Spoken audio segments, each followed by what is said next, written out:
In 2012, Martin released the Mac Viper profile. At 26,000 lumens, this fixture quickly became a staple in the lighting market, with the performance, wash, and air effects models to be released soon after. With these fixtures well into their second decade, routine maintenance is critical to keeping them up and running. Today we're going to run through some of the deep cleaning methods we use to keep them running like new.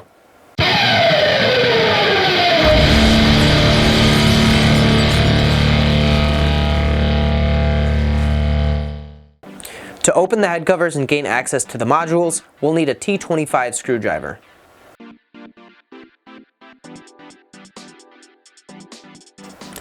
To remove the modules, use a T20 driver and unplug the harnesses.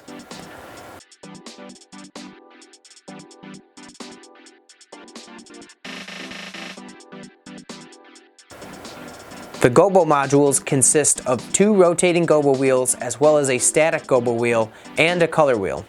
We'll start by blowing out any loose dust before cleaning off the Gobo glass with a Q-tip. Gobos can also be removed from the wheel if they need extra attention or if they need to be replaced.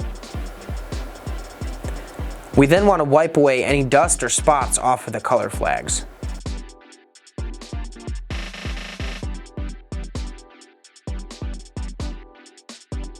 The color module consists of several color flags and the shutter system. The flags glide along rods driven by belts in order to mix color together seamlessly.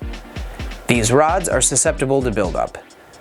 If this occurs, the flags can get stuck, resulting in a CT error.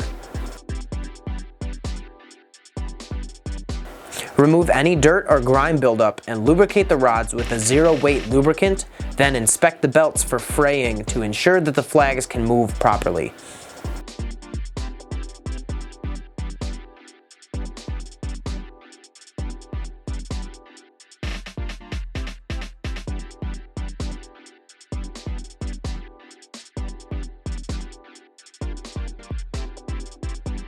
The Viper has several fans and filters. Remove the head fans using a T25 driver. There are 2 versions of this fan. One version is held together with tabs and can just be pulled apart to access the filter. The second version of this fan requires a T20 driver to access the filter. If the filter is too dirty or broken, like you see here, replace the filter.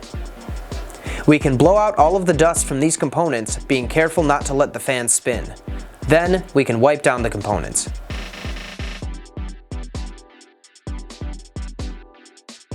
With the modules out, we have access to blow out the dust from the lamp fans as well.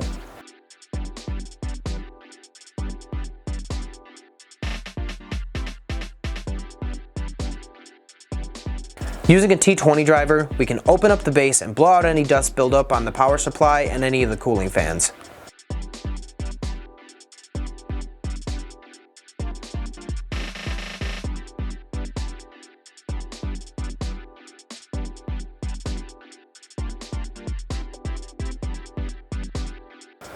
After wiping down the internals, we're ready to reassemble.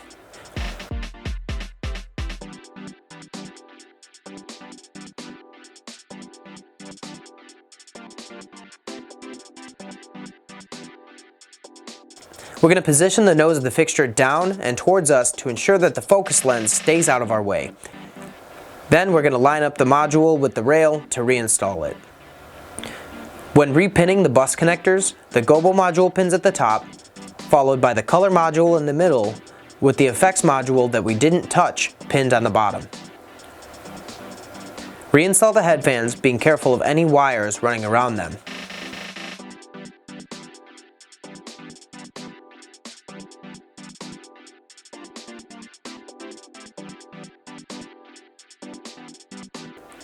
Our fixture is back together and ready to tech.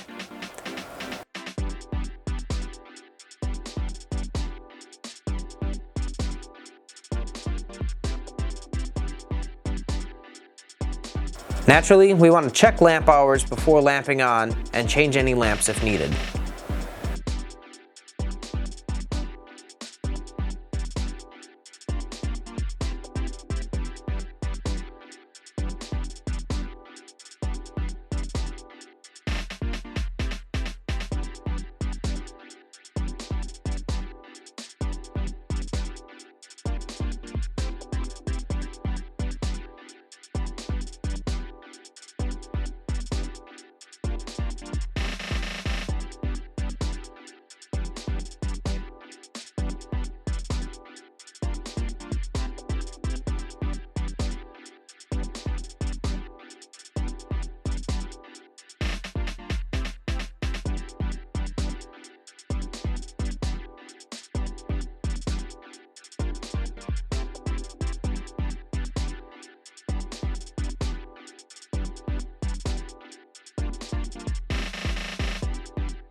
Thanks for watching. If you've got any questions, leave them in the comments. Smash that like button and be sure to subscribe.